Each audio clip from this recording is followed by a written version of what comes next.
Aloha, I'm Taisei from Taisei Discovers. Today I have a special guest, somebody that's special to me, somebody I have a long-lasting relationship with. He's a man, he's a son, he's a partner. He's also a videographer, a really amazing videographer. He's a creative. He has a big personality. He's a bartender, probably one of the best bartenders that I've ever witnessed. I've been in the industry for 20 years. He's a mixologist. And he's just an overall rad dude. Zach Vierra, welcome to Taisei Discovers. Thank you for having me. That was quite the introduction. I wish I had something just as good for you, but you know. Well, why don't you try it? Okay. That was sick, man. Thank you for the introduction. Happy to be here. Happy to talk. It's my first podcast, so you know. Should be good. Awesome.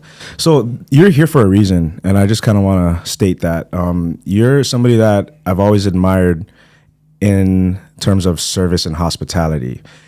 Since we first met, there was always a spark about you when it comes to interaction with people, not just guests, employees, fellow employees, friends. We also are involved in a lot of the same circles as well. But the hospitality thing, I do want to emphasize that there's not many of us in our industry. The ones that really get it, the ones that really connect with people in a meaningful way. I wanted to kind of talk to you a little bit about your perspective on what you do in hospitality. All right. Well, a little backstory, I guess, for me. Pretty much when I was 17 years old, I started working at L&L. Shout out L&L, chicken katsu plate. We love that. But I was a 17-year-old kid that it was my first,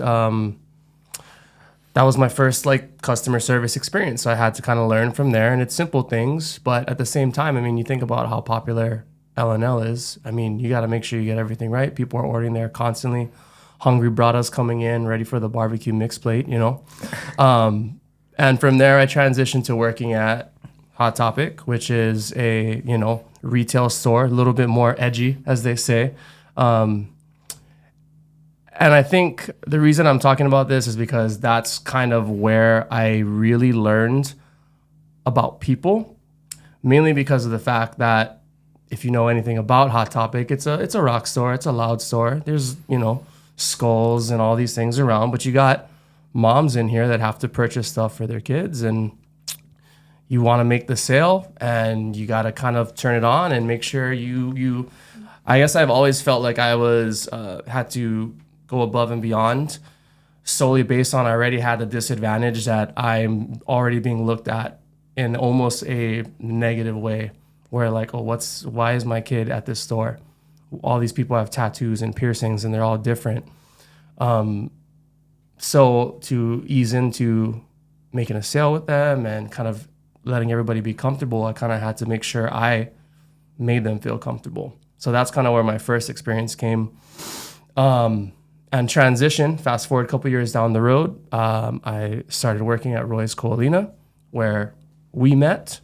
And basically my world shifted in a pretty amazing way, where now I'm dealing with a whole different echelon of people. Instead of selling band t-shirts, I'm selling butterfish. I'm selling expensive, well-created, well-thought-out plates to people that have money to spend, they want to spend money. And that's kind of where my food and beverage, I guess, I don't know, prowess, my where it all began.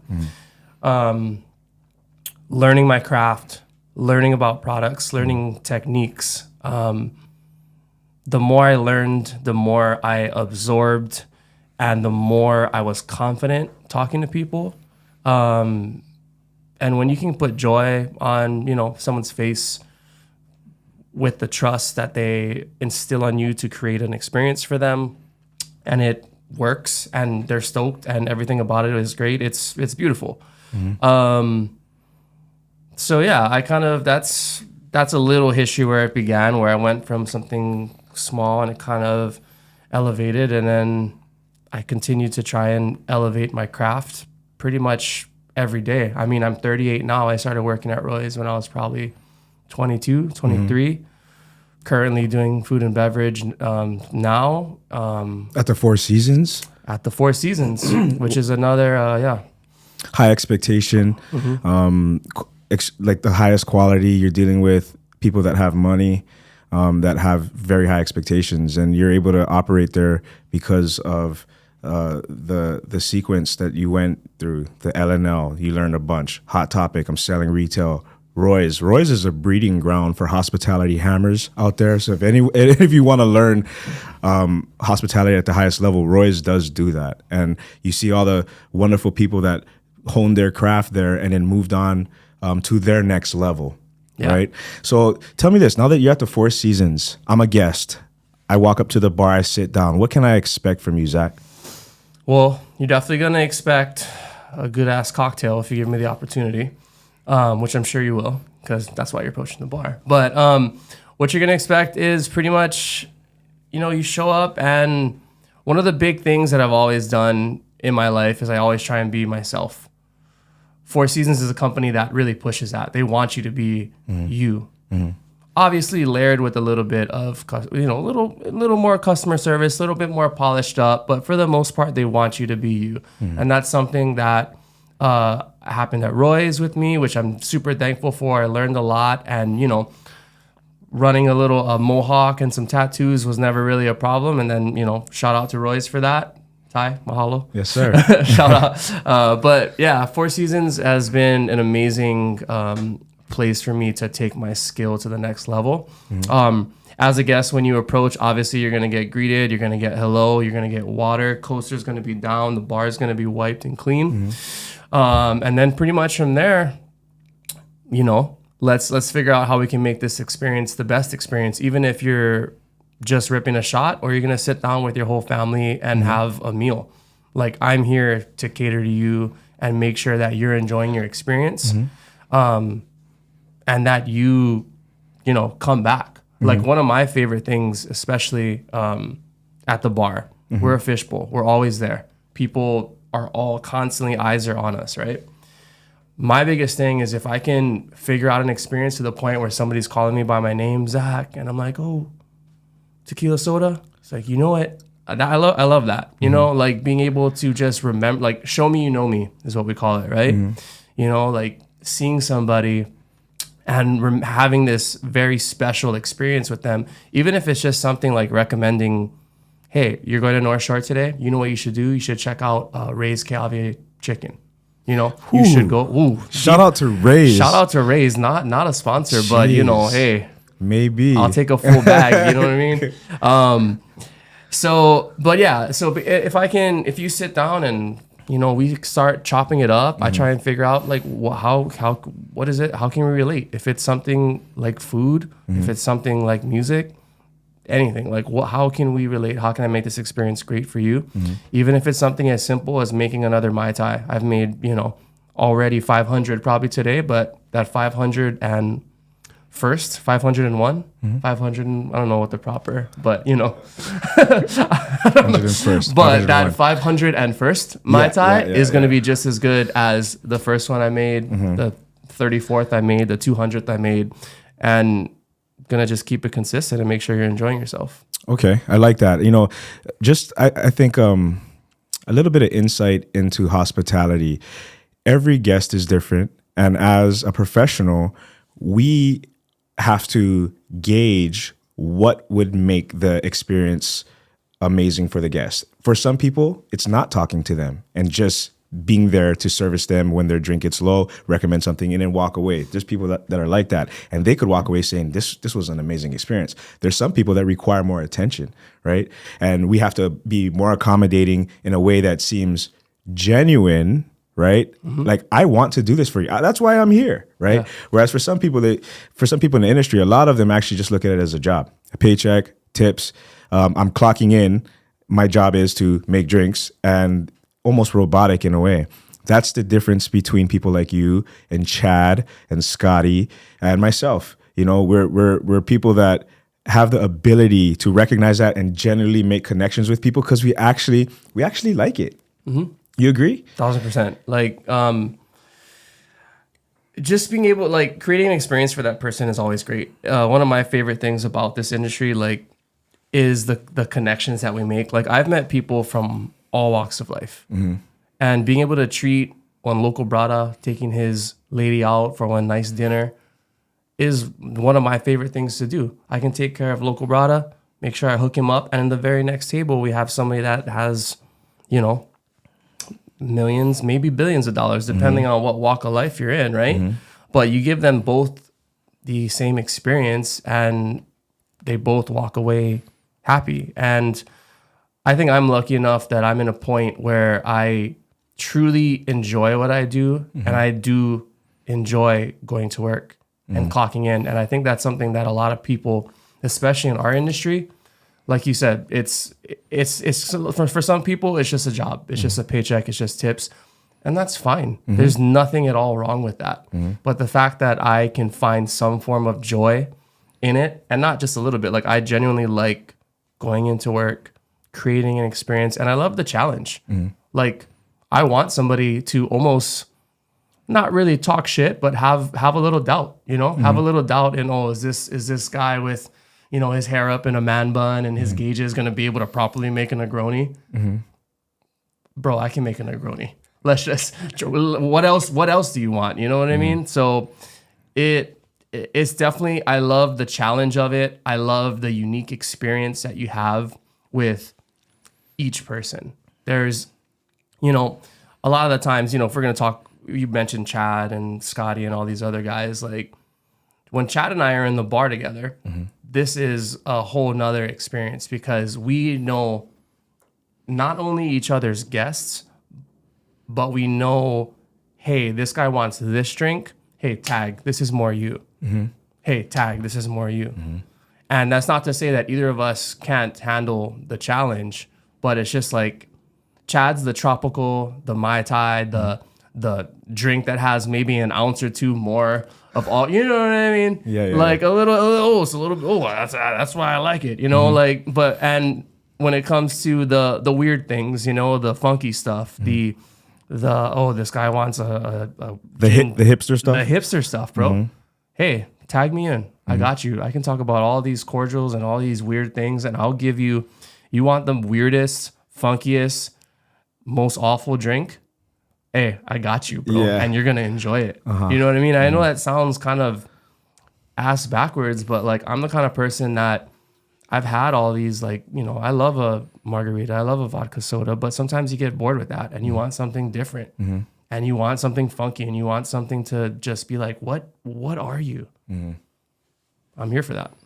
Wow. I love that. And that's something that's always been special about you too. You actually had a passion for mixology. And I remember since back in the day, I think Triple Bogey, come on, that's something that people still request. Damn. And another thing is that I still have people coming into the restaurant asking for you and Chad, right? And I tell them, hey, you can still go see them, but they're across the street. A little more expensive, but they're across the street and you can get the same experience. I can just imagine sitting at your bar with you and Chad at the helm. It's entertainment. You know what I'm saying? Because you guys are both witty, you're both funny, you work well off of each other, and you're both talented mixologists. You guys can both make a wonderful drink. Wonderful, man. Yeah, kind of thirsty. Oh, is that the intro? No, not yet. It's true. The banter between both of us is something. It's something unique, and that comes not only from working together for so long. I mean, him and I put in 4+ years at Four Seasons. We put in 14+ years at Roy's together. The connection of work, but also life. Like, I've seen Chad in so many stages of life, and he's seen me in different stages of life. And that's kind of one of the most unique experiences, I think, with not only Chad and I, but with Roy's and I, and the family that we have. Like, I've seen all of us collectively, you know, go through these stages where we went from these just kids that were drinking over at Just Tacos to Oli and Drew getting married, Oli and Drew having a kid, you know, Chad and Elsie getting together, you know, having kids, building families. Like we're our own family because of the restaurant industry and the fact that we tend to spend more time with each other than we do our own families. So it's kind of cool to me to see the transition from restaurant family and then our restaurant family having their own family and all of us kind of growing together. And I think that definitely helps with the chemistry. I mean, you and I talk to each other not very frequently, but pretty much when we do, it's right where we left off, you know? Like we spent 15 minutes literally just talking shit, and you know we should have been recording that, but because that was the real, you know, that was the content. But yeah, like Chad and I being in the bar together, and I also think on a lighter, you know, somewhat less serious note, but on the same page, you gotta see somebody, you gotta be drunk with somebody to really have a relationship with them to another level. Yeah. Not to say that alcohol is, you know, you need alcohol to exist, but like you gotta get in some sketchy situations with some people and have had a couple too many drinks and have blacked out, or have seen somebody do this, or remember that time that blah blah blah did that. And that's another thing, because the next day you wake up, you're like, bro, last night, and that's the cool thing about it. It's like it makes everybody more comfortable. For me, it's like, hey, I think I trust you a little bit more now. And that goes a long way, especially in this industry and with building a relationship with a coworker, a friend, etc. True. I mean, even in the business world, they do that. You know, they say, hey, let's go golf. And through golf, that's a situation where you kick back a couple beers, you get to see what, you know, a person's character, right? And in a situation, do they cheat on their strokes?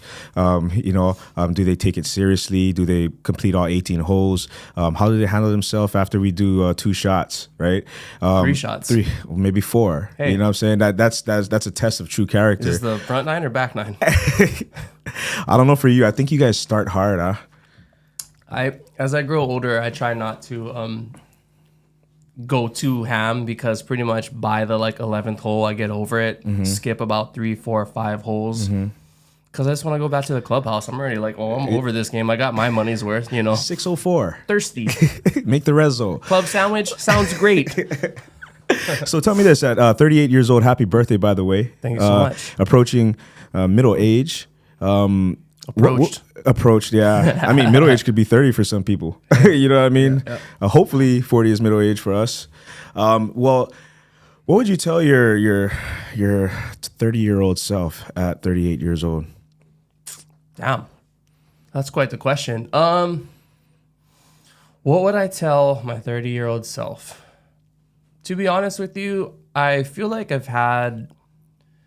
got asked this question kind of like recently, like about goals and like, what do you have? And it's not that I'm not goal oriented. I just am really comfortable with where I am. And I think that's a good thing, where I'm happy with my life. I'm happy with my relationship.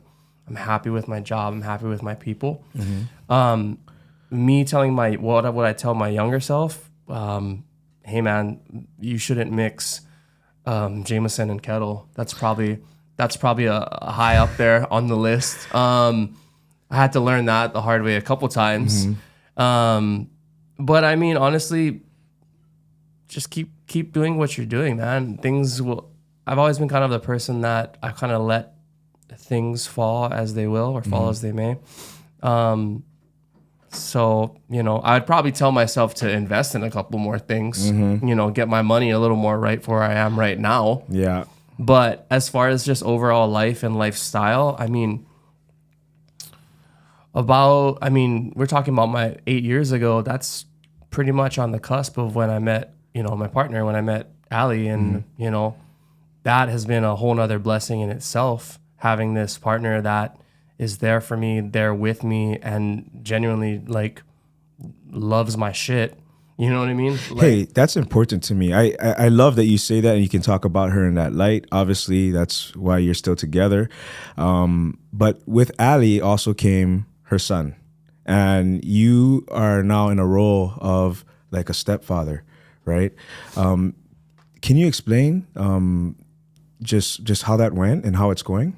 Yeah. So kind of full circle moment, which is good. Ali and I met probably just, we've been together for 6-7 years now. We met just around the cusp of that, right? So with that came, as you said, I meet this girl who's amazing. We vibe. She's hot. That helps. That's always good. She's a babe. It's a bonus. It's a bonus, But all that aside, with that also came her 3-year-old son, Jimmy.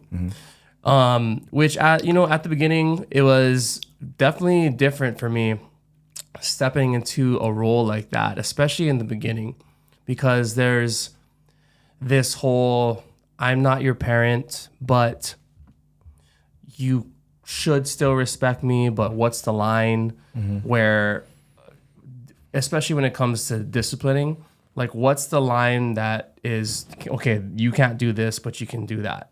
So it wasn't so much like walking on eggshells, but it was a very uncertain time, especially at the beginning, Fast forward, he starts getting older. Ali and I start becoming a little bit more serious, and I'm slowly starting to become recognized as, a stepfather figure.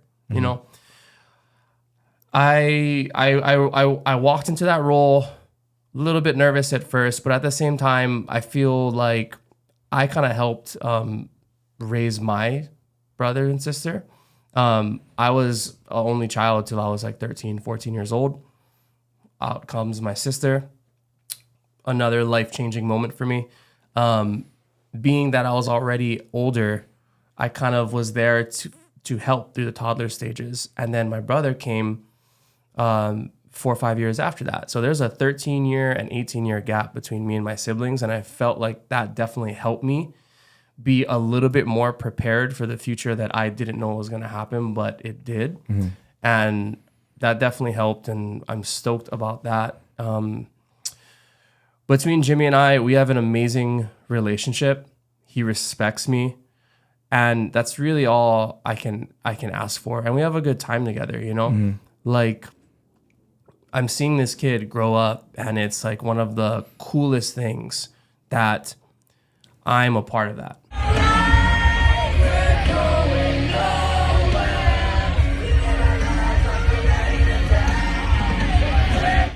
Now, Jimmy's father is in his life, and I can't take away from that at all. Like, I'm just glad that he has a father that's in his life. I know, yourself and myself, we have our, own struggles with our fathers being there or not being there. So I can't take away from the fact that his father is not only in his life, but he's a dad, he's his, and that's amazing. He has a great relationship with his father, and that's their relationship. And I have a relationship with Jimmy as this, I'm his stepfather, but I'm like also his friend, and I love being in his life and being something is different, like he does his stuff with his dad. He has a great relationship with Ali's father, his papa. So he has that relationship, and he has the relationship with me. So for me, the fact that he has not one, not two, but 3 solid father figures in his life, that's all I can really ask for. We're not even talking about all the uncles. We're not talking about Uncle Charles, Uncle Ty, Uncle Chad. All these influences that are in his life are just molding him to be, I think, a better person. And it's kind of beautiful to watch. And I talked to Ali about this, like how I'm stoked to see who he eventually becomes. So, to wrap that all up, I mean, basically it was a little bit interesting at first. It was a little bit nerve-wracking. There's this uncertainty. But as the relationship with him and with his mother and I become stronger, so does the relationship with Jimmy and I. And we're at a great point right now, and stoked to see the kid grow up. Wow. I just got to say that I admire you in that aspect, because, I'm going through a similar situation, reversed roles though. But just, Ali, what could a woman, a single mother with a child, ever want? Is a mature man that loves her and that can love her child as if it was his own. And that's the case in your situation. And I watch from outside, and I always just think, man, fuck, Zach is amazing. He's handling this like a man, a strong man. So Jimmy, fortunate, love you, Jimmy. He's a fine young man, and shout out to Ali as well. We're gonna go ahead and change the subject because I do want to talk to you about tattoos. Tattoos, when we were growing up, was actually taboo. You know what I mean? In a way, the ones on the outliers, the rejects, the prisoners, and all that. That's the old days. Now you work at Four Seasons, they accept it. They allow you to wear your tattoos. Can you talk a little bit about your tattoo journey and what was your first tattoo? Yeah. So tattoos. All right. Tattoos have always been something to me that I've always been attracted to. And I've always wanted. My very first tattoo memory is my uncle. Because he always had his shirt off, and he was almost like his own black sheep of the family, you know? Shout out Uncle Eric. Love you. But my uncle was my probably first experience of like physically seeing somebody that I know with a tattoo. He has a panther on his back, super small, super simple, but it's something that I always looked at. American traditional? Super traditional. Just like I don't even call it American traditional. I would call it almost like local Brada from the 90s traditional. You know what I mean? Okay. Not much detail, just this like form of panther, but somebody's garage kind. Maybe, who knows? But that was my first like, wow, that's cool. And growing up as a kid, I was with my uncle a lot. My mom was a single mom working. Grandparents were basically, when my grandfather was working, my grandmother was the one that watched me as a child, and my uncle. So I had a lot of family helping out. But my uncle was the one I was with a lot, and he's the one he's the rebel. He's the one with the tattoos. He's the one that did, the fun uncle, as they say, right? But from there, I was like, hey, when I'm 18, I want to get a tattoo. And, mom, grandma weren't too happy about that. And I tried to get it early. I tried to get it at 16, 17. Nope, didn't work. 18 years old came. First thing I did, I went to Claire's. I pierced my ears. All the piercing people out there, I know you're not supposed to get tattooed with the gun. Relax. It's what happened. This was a long time ago. But I pierced my ears. That was my first thing. 18 years old. Pro Ridge. Claire's. Brah. Let's go. From there, I was like, all right, I want to get a tattoo. I'm ready for this. Who do I call? I call Uncle Eric. Hey, I want to get tattooed. What should I do? I'm going to send you to my guy. Cool. Set an appointment up in about 2 weeks. And I was there for my first tattoo. Now, what was my first tattoo? That's a great, in typical fashion of a emo, pop punk, skate kid, 19 years old in 2005. What camera is good?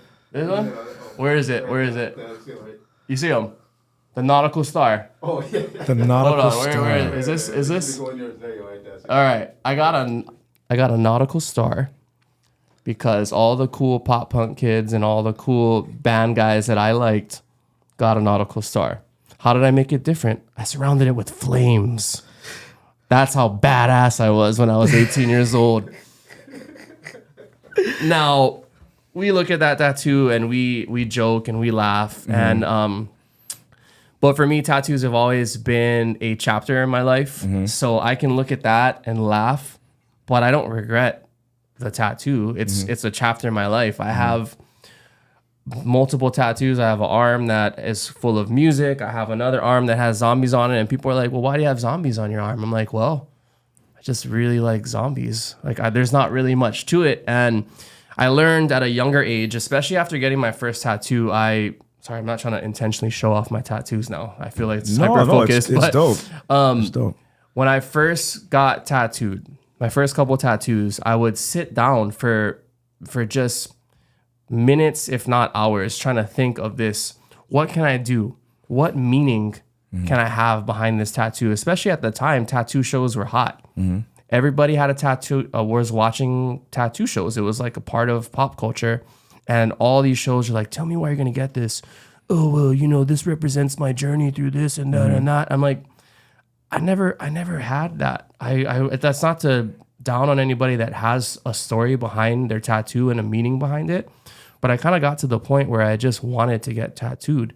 And whatever was cool that I was into at the time is what I got tattooed. So I kind of just got to this point where I'm like, hey, I'm in this like horror movie phase right now. It's not a phase, Mom. It's my lifestyle. But I got zombies on my arm, you know? I got a pirate ship on my tattoo. Why do you have a pirate ship on your tattoo? I don't know. I thought it was dope. I have a barbecue grill on my leg. You know? That's just something I decided, hey, shout out to Kyle, brother Kyle, Mahalo. Is he at Rising Tide now? That Kyle? Yes, sir. I got this from Don. Hey, Donovan. Actually, see? we got a tattoo from, what's the dude from Canada? The rotary gun. He does dot work. Corey Ferguson. Corey Ferguson. We both got. Where's yours? Right there. Right there. That I remember when you got that, and then I got this one here. He specialized in dot work at the time, and I think that he was one of those that he was one of the first ones to like really blow up doing dot work. Yeah. Yeah. Yep. So I remember that because we basically got tattooed back to each other. But yeah, I mean that's kind of what there are chapters in my life, and I've had people that ask me like, you know, the obvious tattoo question, like, aren't you gonna regret that? Like, no, and my answer is always no. These are literal moments of my life that are on my body, and it's something that I'm gonna love when I'm an old, wrinkly tattooed man. It's gonna be like, oh yeah, I remember when I was 20 and I got this, and I remember who I was with when I got that. Or hey, I remember that time I was drunk with Charles at 10 a.m. and we decided to get Friday the 13th tattoos. You know, Which one is that? it's on the. I'm wearing skinny jeans, Okay. so it's not. It's gonna be hard to actually like get that one out. But it's just those experiences are.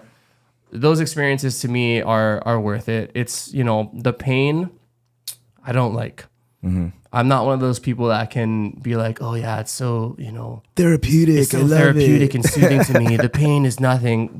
Bullshit. It hurts, bruh. Yeah, it Tattoo. does. Hey, It does. kids, adults, parents, tattoos hurt, and that's okay. What was your most painful tattoo? My most painful tattoo was probably I have the Ninja Turtles on my shin. Ooh. Done by Cody Zeke, now in Portland, Oregon, but does come back to Hawaii. Was that the one that you told me about? I did when you were in Portland. Yeah. I said you should go hit him up. Cody Zeke. Cody has been one of my top tattoo artists that I've ever gone to.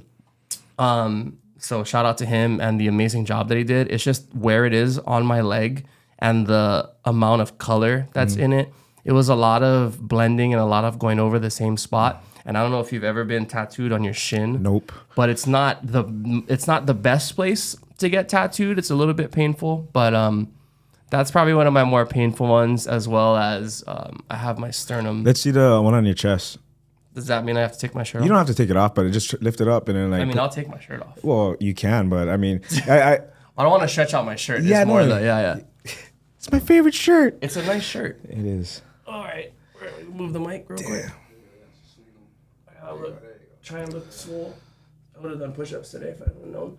But yeah, I have a chest piece, and you know, through this conversation, I realized why I like you. You know what I'm saying? you know what? Just now too. Took about 20 years. I was a little like, I don't know about this like, motherfucker, bro. why He do- always wh- talk shit. I don't know, but Why do I fuck with Zach? I know why. Because we're actually similar in so many ways. You know, like the tattoo thing.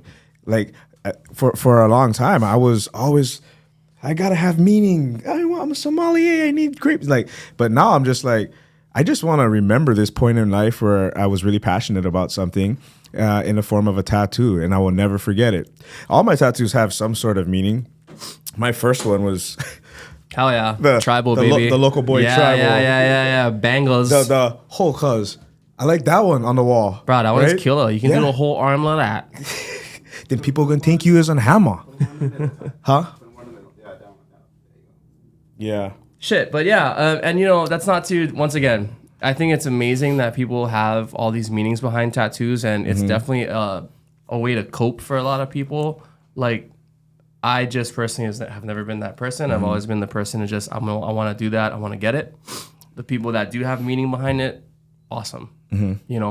Hell yeah. People get tattoos for different reasons. We all have different reasons we do a lot of things, and tattoos are one of them.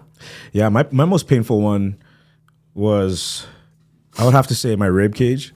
Even though, actually, you know what? The neck, because of the amount of shading on it. Yeah, that looks like the amount of shading, bro. Like it took maybe 3.5 hours, and the last 30 minutes, your boy was sweating. It was a woman that was tattooing me, and I was just like, she didn't have heavy hands either, but it's just the placement of it and the amount of shading that went into it. Towards the end, bro, it just felt like my skin was being torn off of my neck. However, that's part of what makes a tattoo special, is the pain you have to endure to wear it, right? Badge of honor. It's something that you go through this process, and it's not going to be an amazing process, but at the end, it's going to be something that you cherish and you love and you have forever. And it's I'm not good at getting deep like this, but it's a perfect representation of life and trials and tribulations that one goes through to eventually get to a certain place and a certain goal and reach happiness. And to me, that's life. That's tattoos. I'm gonna sit here and endure this pain, but at the end, I'm gonna get through it, and it's gonna be something I'm proud of. And absolutely worth it. I think it's time to get another tattoo, man. Hey, man, there's still time in the day. You let me know. Get a pizza slice. Hey, I actually want to get a pizza slice. Do you? Yeah. I was debating of doing like a taco, like a actual taco back here, not like an octopus, like a taco, or a pizza slice. Yeah. Oh yeah, octopus around my neck, everything attached to my chest. Oh no, like a crunchy taco, Taco Bell. Hey, so this brings me to my next point. You know, you're 25% Hawaiian, right? Growing up in Hawaii, local boys have this air of, I gotta be tough, I gotta be major. I want to know what the chicks is thinking. I need one certain type of car. You know what I mean? Like a lot of us anyway. And I went through my phase as well. Something's different about Zach. And that's something that I've always kind of wondered about. And I think now would be a good time to talk about it. What makes you so worldly? And as a Hawaiian local boy that's born and raised here, how come you stand out? Your personality. That's an amazing question.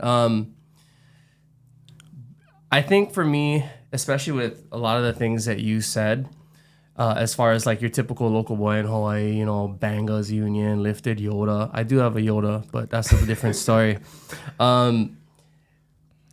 Being Hawaiian in Hawaii, I think, is already just amazing. We need more Hawaiians in Hawaii, first off.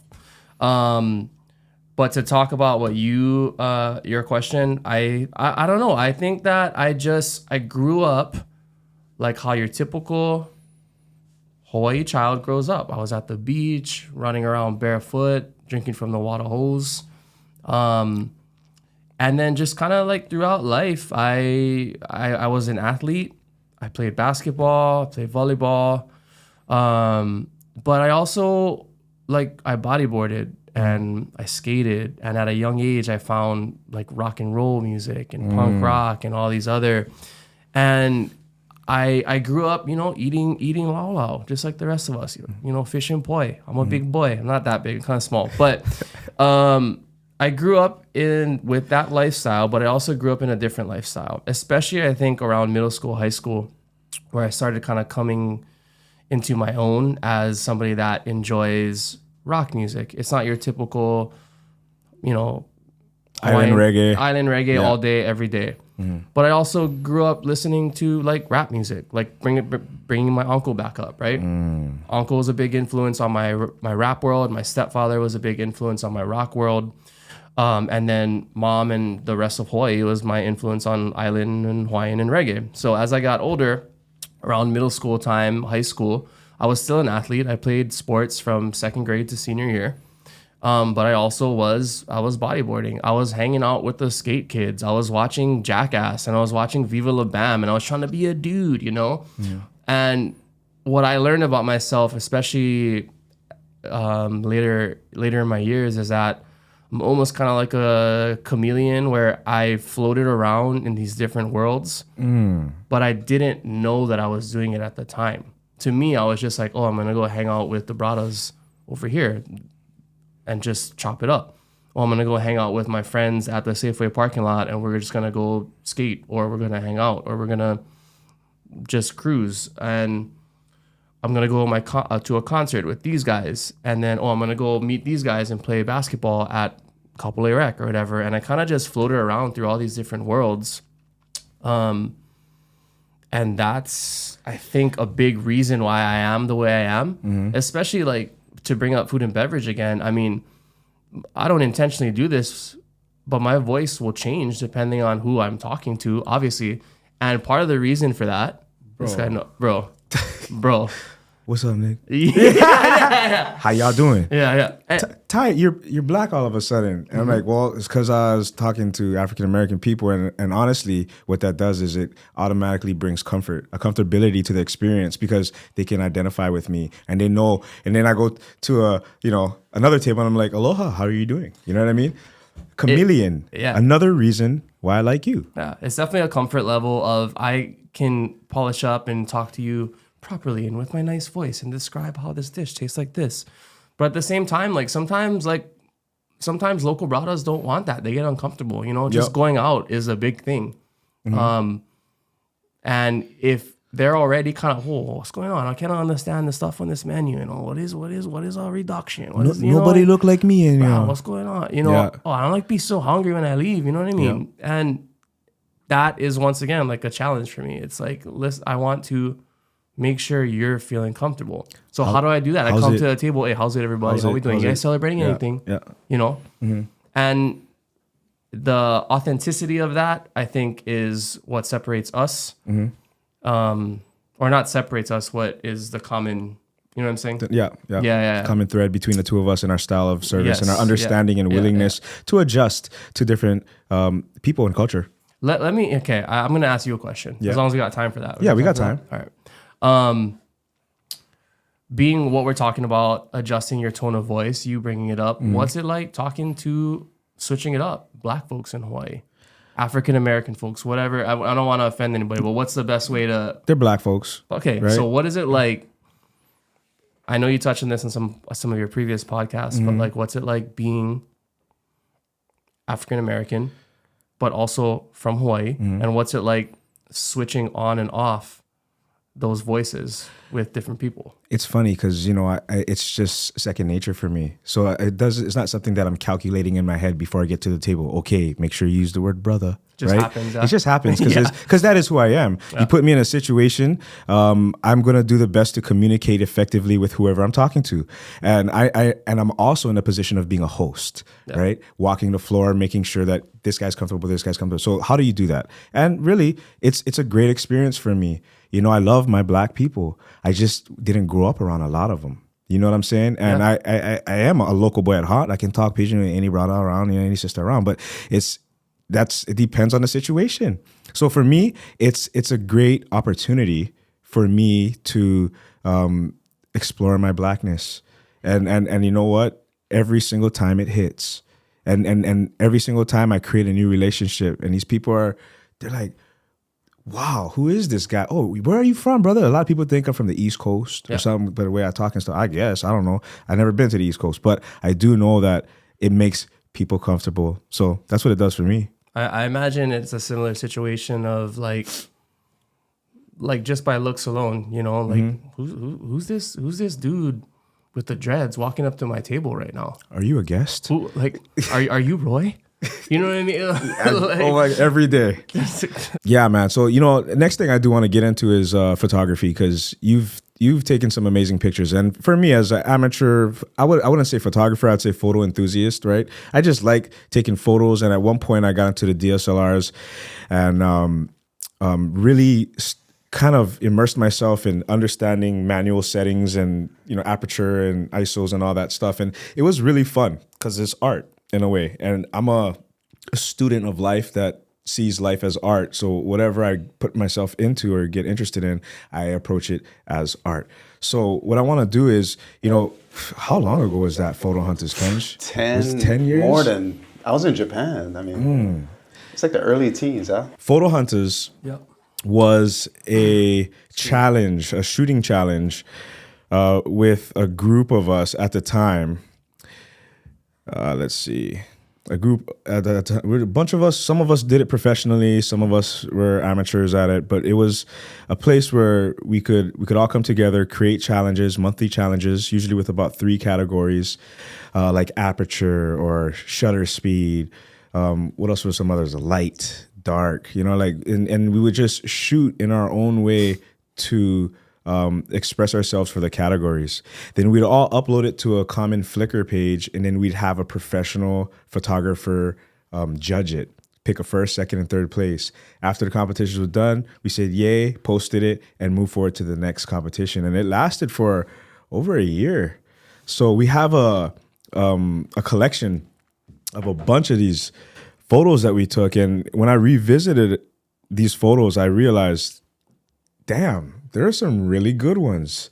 There's a couple bangers in there. You can make a little coffee table book. Yeah, and some you might go, what the fuck is that? Or some you might blow up and make a big picture of and put it in the Roy's bathroom. I don't know.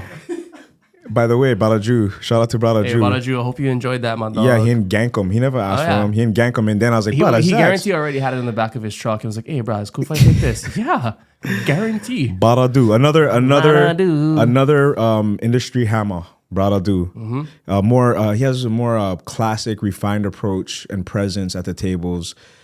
Classic steakhouse, kind of like Quinn too. So let's dig into a couple of these pictures. Yeah, see it. One of my personal favorites, I would have to say, was this shot here of Jonathan. Jonathan is my nephew, actually, and I think he's in LA right now. He completed college and everything, but he was always artistic in terms of the way he dressed, his fashion, but also his mind and his approach to life. I think that he's a natural born artist. What do you like about this picture? So for me, especially with Photo Hunters, there were a lot of different people with different styles shooting with different cameras and different lenses and totally different approaches at it. Jonathan to me was one of the ones that I always was attracted to his photos. I loved his composition. I loved the colors. A lot of the stuff he was doing was almost, to me, almost ahead of its time, just in the sense that there was a definite kind of, for a while, a lot of these people were doing these like faded coffee shop, style photos. I don't know, Kenji, if you can put a right over that, right, like that coffee shop style, it's just that hazy, like symmetrical. And to me, like that was slowly becoming a thing, but I feel like Jonathan was already ahead of the game with that. And he seemed to, a lot of the stuff was just about the subject and what's going on with the subject and what's around, but also minimalistic. Like there wasn't much happening. It just kind of forced you to focus on the subject and what's going on in its natural environment. And I always thought that was dope about his photos. I like that. Another one that stands out to me is this one. Kenji was in Japan at the time. I think he was shooting Panasonic GH3, GH2. Ooh, so shout out to Panasonic GH2, baby. Just kidding. I'm shooting Sony now. Sponsor, please. So I mean, this picture right here. I mean, like the lines, the composition, the action of the child in the picture with the bright dress. You know how it's dark, the vignette on the outside. I just feel like it. First, it transports you to a different culture. For one, especially if you're in America, the architecture is wonderful, and the lines. I think that this picture, there's a little bit of dark mystery to it, but it's also open and inviting as well in a different way. I think Kenji nailed this one. The category was architecture, actually. Yeah, I probably won that one. Probably did. Slight advantage. I'm in Japan. Shoots. And great with edits. Your boy was using Instagram filters. Using an iPad to edit. Kenji out here with the whole setup. Wow, I don't know why his photos look so dope. I do. So, to kind of shine some light on Kenji, the man behind the camera, I was lucky enough to shoot with Kenji multiple occasions in different walks of life. We've done documentary style together. You know, that video eventually will drop, right? Probably. 10-year anniversary. Yeah. We're on about 10 year. Yeah. Okay. Cool. Just checking. Got to keep him on his toes, you know. But Kenji and I have shot documentary style together. We've shot weddings together, and we've also done photos together. Like, you know, me and Kenji got a little twisted and decided to go walk around the streets of Portland and do our own little photo challenge. And what was cool about it is that, you know, I always see his photos, but it was probably one of the first times that I actually like went out and shot with him, and definitely wasn't the last time I went out to shoot with him as well. And it was just kind of cool to me the way that he approaches stuff. And I think that's what's one of the coolest things about going to work with somebody that you've never worked with before. Can see the things that they do. Like this dude put together like a wide shot that in my mind, I'm like, okay, I'm just going to use a wide lens. Kenji's ass was like, no, I'm going to take like 8 photos of the same thing, but just tilt it up just a bit and then mesh them all together. And it was sick. And I was like, damn, I gotta learn a little something because I've never seen the technique before, which now it's kind of like a common thing. I mean, you can do it on your iPhone, I think now. But Kenji was doing it on the streets of Portland. This is GH2 and some Heinekens in the stomach. Yeah. You know, probably a little else. Thanks, Jenny. But yeah, that's what I think about that photo and Kenji as a photographer. And one of the reasons I always enjoyed his shooting style, and it's always been fun to see who can one up the other one, especially out, you know, me and this guy had a layover in LAX and we decided to do a photo hunt with just ourselves. We're like, hey, we got 4 hours. We can sit at the bar all 4 hours, or we can shoot some photos and then come up with a challenge. And then sit at the bar. We decided not to go straight to the bar because on the way up, we already almost missed the flight because we were drinking at the bar, and they literally were the last 2 people to approach the plane. Wait a minute. You and Kenji almost missed the flight? Because me and Kenji did miss a flight. Wow. What's the common thread there? You know, is it Kenji? Is it the booze? Maybe a little bit of both. Don, let's touch up on Don. I really like this picture here. This is out of focus, and it looks like he's in some type of trolley or something, or some kind of double-decker bus or something. Don has an amazing style. What was it? Shutters of Aloha. That guy kind of like, he immersed himself in photography and went from an amateur level to like a professional level, printing canvases and selling them. And not just, I mean, all types of stuff. What do you think about Don's style? Don, to me, has always been very creative behind the lens. He's always had an eye for, he kind of sees everything in the image, I guess is the best way to say that. And his style is completely different. Like, that's what's cool about all these photographers that you're bringing up. You brought up Jonathan, who has this style. Don was great. Like, shout out to Don for being able to hit a dawn patrol and wait for the perfect wave to hit the reef, or, you know, at sunset, you know, maybe risking his life. I don't know if he, you know, I'm glad he's all right. But, you know, some of the shots that he's getting, I'm like, damn, how is this dude like right there? And a big thing about Don is, and this isn't a knock, this is, his editing is insane. Like the amount of time and work that Don puts into editing the images that he takes is a whole nother level. Like for me, I throw a little contrast on, sharpen up a little bit, remove a little dot, and that's about it. But Don goes in and looks at it and is like, how can I make this as best as it can be? And goes through each detail and edits and changes colors and creates this amazing canvas that looks almost not of this world, but is of this world, and to the point where people want to buy it, and it's sick. I think it's awesome. He is a methodical perfectionist. It's a great way to put it. And he's like that with everything, actually. Yeah. Love Don. This one stands out to me as well. Tell me tell me your vision for the shot, how you created it. Well, as we discussed earlier, I'm always been kind of somebody that's floated around worlds, but I've also floated in, Darkness. Yeah. Darkness. I've never steered away from, I guess, what is looked at or perceived as evil or bad. It's always, for me, just like different. It's something not ordinary.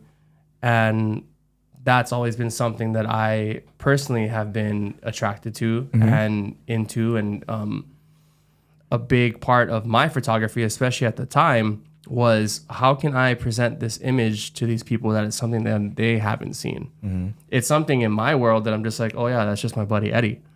But in other people's worlds, Eddie is an enigma. Eddie has 2-inch holes in his ear.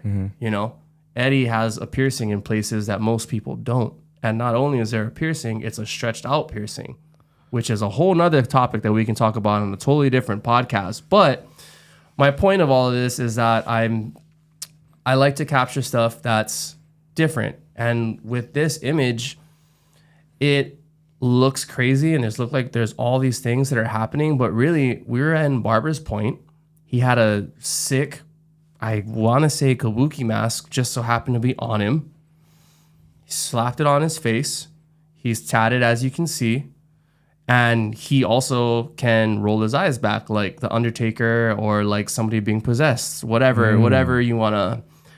But I took this image and I had my aperture at like 1.4. So it's very sharp on the mask in his eye, and everything else was a little bit blurry, but still visible.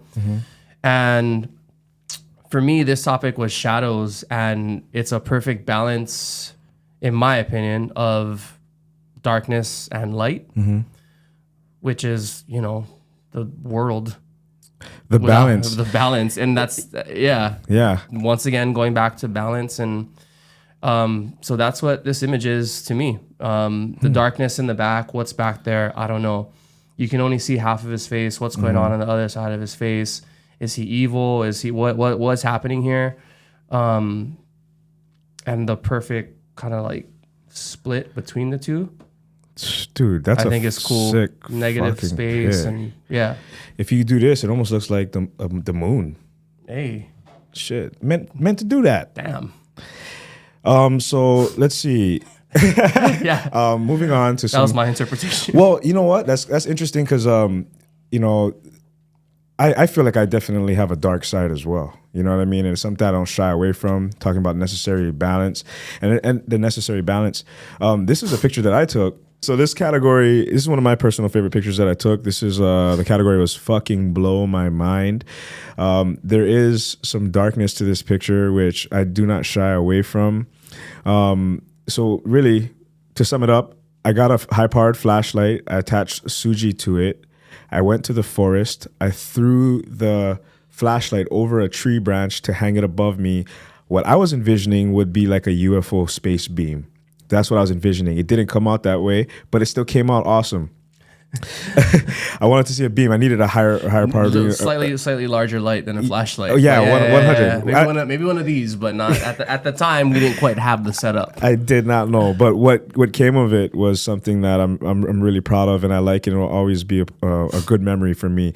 So I had a tripod. I set up my camera. I put it on a timer. Well, actually, I think I had a remote in my hand so I could click. And then it was a slow shutter. So I I moved in different ways, and that's why you can kind of see my arm above my head a little bit. It's like, it's really, what's going on here? Are you saying that you did a slow shutter done by Soul Shutter? Explosion. Yeah, you're welcome. That's a clip. That's a clip. 100. Soul Shutter. That's a dope name. Yeah, anyway, good job. Thank you. Yeah, man. Did I steal it from somebody? All I did was add boy to the ad of my name. So, And then we changed it to Zach Bay, which I like too. In all fairness, I'm the only Zach Boy. I own the Zach Boy handle, where there's other Zach Boys, but they all have digits behind their numbers or their names, and I think that's underscores dope. and shit. I'm just saying. Well, we did it's pretty sick. Get into Instagram when they didn't have filters. Quite right. Yeah. I did mine's on my iPad at the time, before I even had an iPhone. How do you have Instagram if you don't have an iPhone? I have an iPad. So I was a green bubble for a while. Sorry, guys. The fat iPad. Bro. The brick. Well, yeah, so that was a cool picture. I just want to touch up on one last one of mine, and if you have any others that you want to talk about. Then the last one that I really like was I was actually using a Sony, one of the super old school Sony DSLRs, and I had a 200 millimeter lens on there, and I was actually delivering salad dressing at times in Kahala. Shout out to Swiss and Salad Dressing. I think that this was a very comfortable talk, and we covered a lot of different things. And you're on this podcast for a reason. You know what I mean? I knew you're articulate, you're rich, you're colorful, you have a great personality, and you actually have a wealth of knowledge. So it was really, really good talking started with you. Is there anything that you want to tell the viewers? I actually want to do something else because I have a gift for the show. So Taisei and I have indulged in a couple of things, some wine, some food, good beverage. But another thing that has always been a favorite of ours has been Fernet, which is, if you know, you know. But I recently was gifted this Fernet, which is called Leatherby. It is from Chicago. Shout out to brother Damien for sending it over. He should be on your podcast. Well, he will be. That will be sick when he comes in a couple weeks. But this isn't a gift for all of you guys because I'm going to take it back home. Okay. But it's a gift that we can take a shot of it now because of how it's a Chicago distillery that basically makes wines and cordials, and one of their more popular items is their version of Fernet. So I have never had this yet. And because you and I have had so much Fernet in our day, I think we should try some. I would love to, man. Fernet, is herbaceous, right? It's not super high in alcohol. It's one of those, the hipsters, the bartenders. It has interesting herbaceous characteristics. Fernet is definitely one of those things that floats around in our world, in the food and beverage world, from high-end bars to dive bars. Like, it's something that's always there. It is a digestif, but it is something that I just enjoy, and it's something that I wanted to enjoy with you on the show because I've never had it before. So let's go. Cheers, my friend. Are we gonna rip it or sip it? Both. I'll sip it and first. then rip. Yeah, definitely.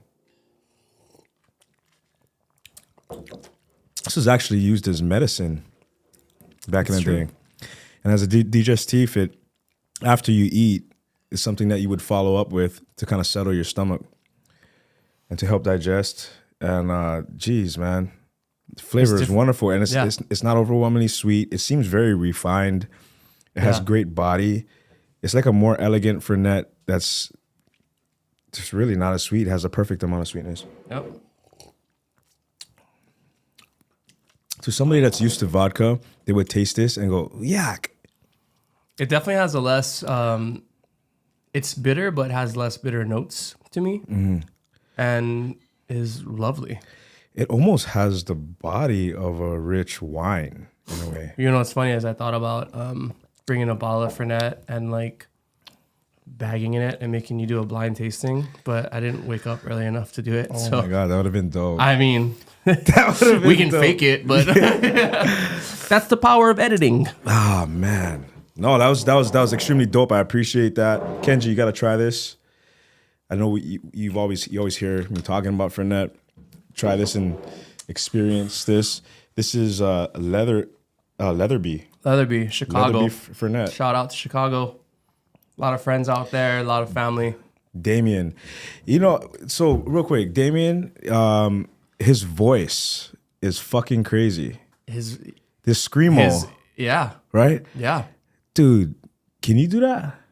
Not to his level. And not right now probably because I haven't used my screaming voice in probably 5 to 10 years, and it's an art, it's a craft. It's not just yelling, but it's like properly using your diaphragm to get these notes out and not just blowing up your vocal cords. But since we're on the subject of Damien, he has one of the biggest ranges as far as he can sing beautiful melodies and he can sound like the spawn of Satan all at the same time and anything in between. And that's one of the most talented things I think about him.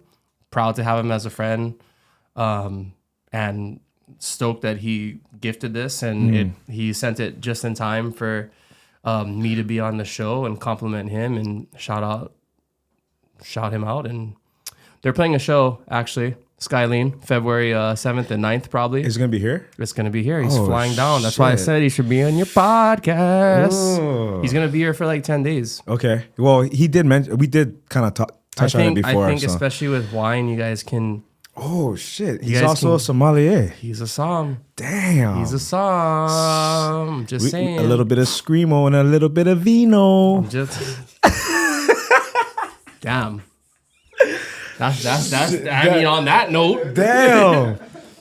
Pour myself another ship. You want like a close up? Here. This isn't an ad because I generally... Hey, if you guys want to bring us more though, that'd be sick. It made it all the way to Hawaii. Damn, I'll take one or two. I said I was going to take it home. Might just finish it. Gotta work. Let's see. I'm good. Thought you were still screen recording. Oh. Damn, why is my storage full? Kenji, what do you think of the Fernet that was made by Leatherby in Chicago, Illinois? The only other one I had was, I think, you or no, Scotty. Is that Roy's, actually? And I was like, what the? Everybody's first is at Roy's. I was more laughing because we were both like, What? Shitty? Huh? No, it's delicious. It's wonderful. What, it is like was like, what is it, Dimetap? Seems like an elixir of some sort. I didn't know how it is. It was like, what is that Greek one? Ozu? Ozo? I haven't had that. It's like, what? Yeah. Super distinct right away. Yeah.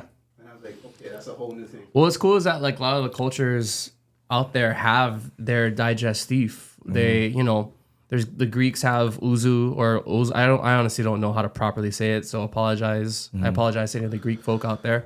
But like Italians have their limoncello, Polynesian culture has their cava or their ava, depending on which, you know what I mean?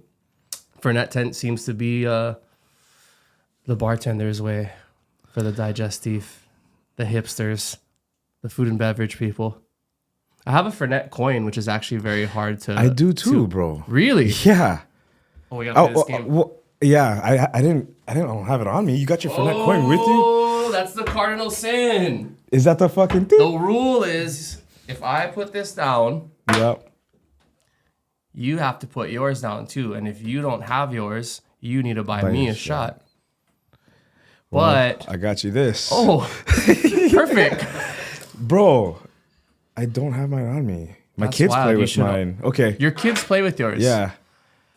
I don't want. It's I a don't want. coin. I really don't want to take away from Kawhi and Mia. But can I have it if they're when they're done with it? My coin? I don't know. Yours has California on the back of it. LA. Yeah. I was gifted it from a friend, a fellow Fernet friend. Well, I mean, you just told me how special it is. Why would I want to give it to you? Huh? Because it's at the bottom of your kid's toy chest, and I want it. Nah, give it. Let them keep it. It's something that you should cherish. I think I'll carry it with me. Yeah. for as many bars as I go into. It's just something fun, something for the folk to talk about. I've only been able to use it one other time since then, and the other person also had a Fernet coin. We both just ended up drinking anyway, so it didn't really matter. Sick. But it's kind of it's a fun thing, and there's only X amount in the world. So if you have one, you should cherish one. If anybody has a Fernet coin out there, they want to give it to me, let me know at Zach Boy. Right on. Zach, I appreciate you coming on, bro. This was a great conversation, and I think there's going to be mad nugs that come from this. So I appreciate you, brother. Love you. Love you too, man. Thank you. Yeah, bro.